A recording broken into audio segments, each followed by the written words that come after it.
Resentment is a key human motivation, and I would say it's a great teacher. To listen to your resentment is one of the best things you can possibly do. Resentment only means one of two things. It means either like shut the hell up, grow up, quit whining and get on with it. That's one thing it means. Or someone is playing the tyrant to you, might even be you, and you have something to say and do that you should say and do to put it to a stop. And so maybe resentment can show you the pathway to doing that. Like a resentful person wants other people to change.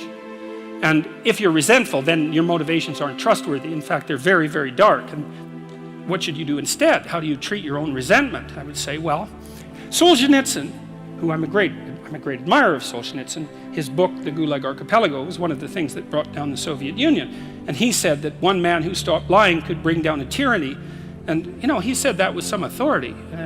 He said when he was in the Gulag camps, meditating on how the hell he got there, and he had a rough life, man. I mean, first of all, he was on the Russian front at the beginning of World War II, and then he was thrown in the Gulag camps, and that was just the beginning of his adventures, man. He had a rough life. And he was in the camps, and he was thinking, what the hell? How did I get here? What's going on? I mean, he had Hitler and Stalin to blame, right? So if you need someone to blame, man, Hitler and Stalin, that's great.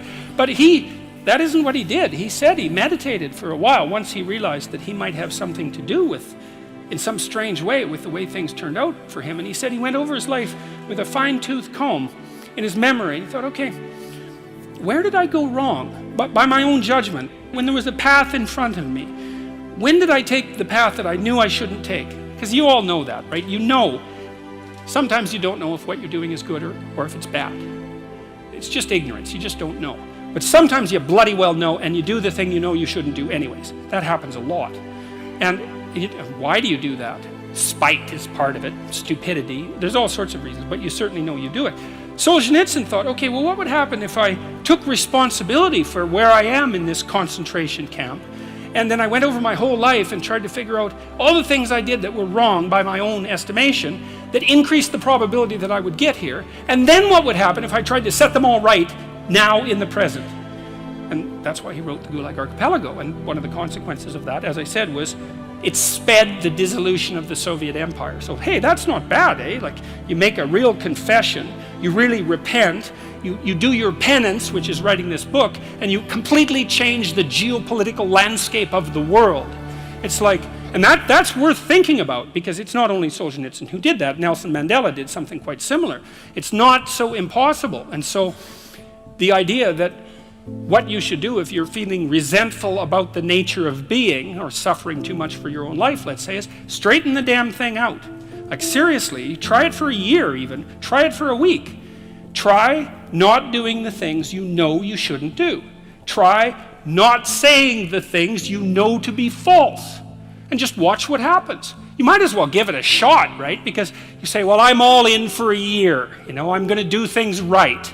And then I'll just stand back and I kind of watch how things unfold. And maybe I'll reconsider at the end of that year. It's like, try it. Try it.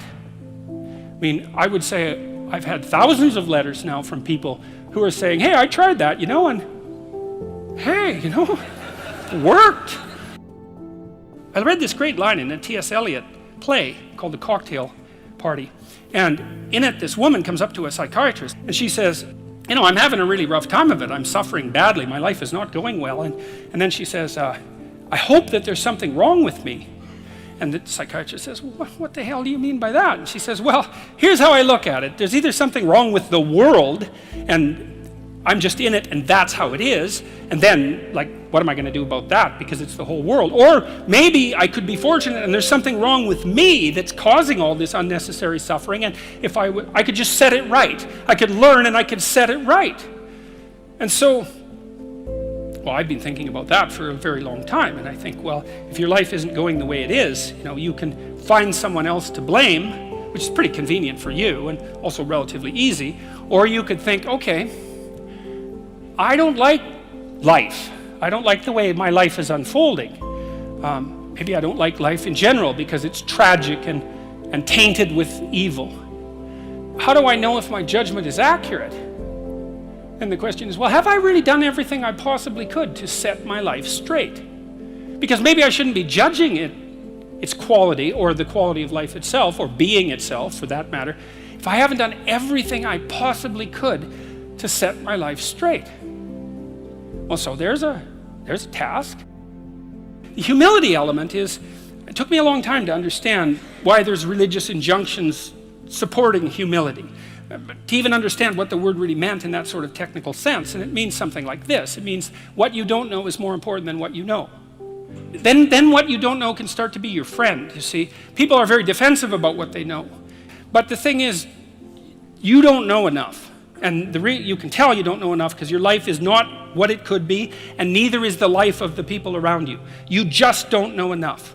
And so what that means is that every time you encounter some evidence that you're ignorant, someone points it out, you should be happy about that, because you think, oh, you just told me how I'm wrong. It's like, great. Like maybe I had to sift through a lot of nonsense to get through the real message that you're telling me, but if you could actually tell me some way that I'm wrong, and then maybe give me a hint about how to not be wrong like that, well, then I wouldn't have to be wrong like that anymore. That would be a good thing. And you can embark on that adventure by listening to people.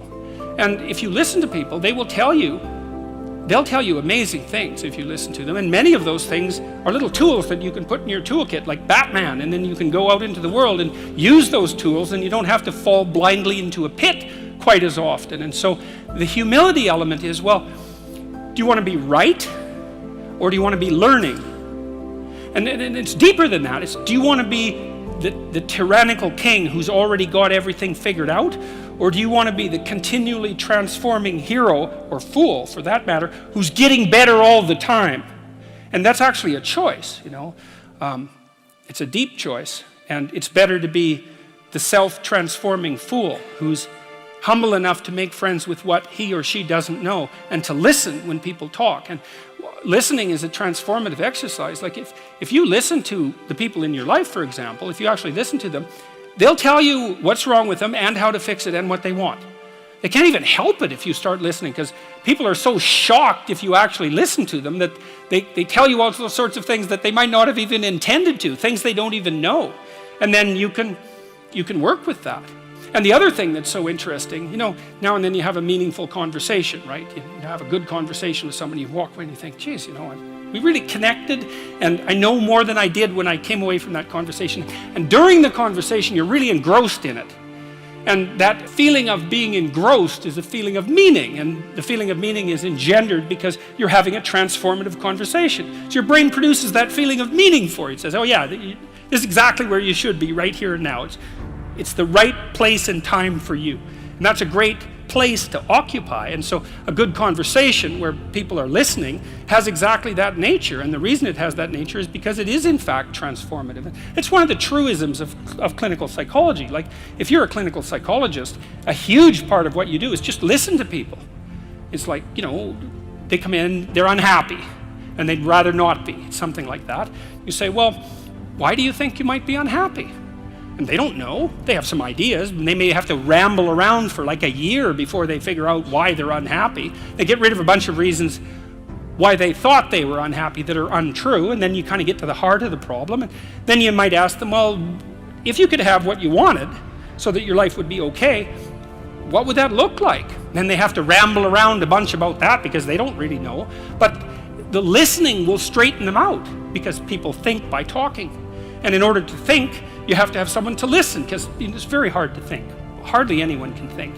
And even the people who can think can only think about a limited number of things. But almost everybody can talk. And you can listen to yourself talk, and if someone listens to you, then you also have a foil for your thoughts, right? Because you can watch the person when you're talking and see if you're boring, or see if you're amusing, or if you're engrossing, all of those things. So like if you're arguing with your wife, let's say, or your husband, big party is going to want to win. And that's stupid, because you don't want that. You want to defeat your wife in an argument. Oh, well, great. Like if she was going to disappear tomorrow, no problem. But like you're going to like live with defeated, miserable her for the next week? That's no good. So you listen and you think, okay, well, here's what I think you said, and maybe even make it a little stronger and more elaborated than was the case with the original utterance, so that you get the damn argument right. Because you don't want to win, you want to fix the problem. That's the winning.